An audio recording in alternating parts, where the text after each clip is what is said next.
Canada's first food bank was actually here on the prairies. Edmonton was the first, incorporated in January 1981. 2.5 years later, the second one opened. That was the Regina and District Food Bank. I was born in Regina, but I would have been the last one to say there was this much hungry in Regina, the breadbasket of Saskatchewan. But it's here, and so we got to get on with the job.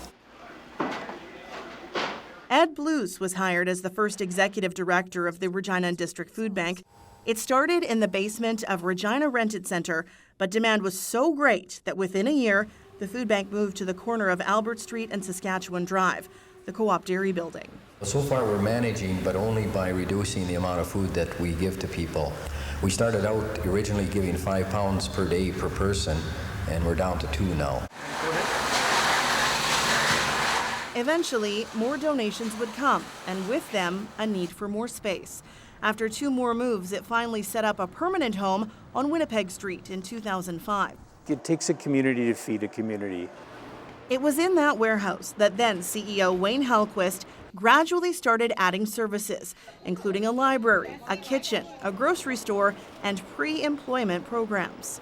The programming piece for me was crucial, recognizing that we could be more than just a place for people to pick up food. While programs have ebbed and flowed with community needs, the demand for food has only increased. As a result, a secondary food hub will open in downtown Regina on Broad Street in 2024. And if statistics show us anything, the need will only continue to grow.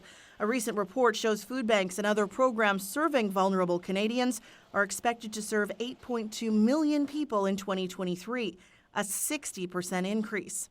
The Regina Food Bank's numbers reflect that.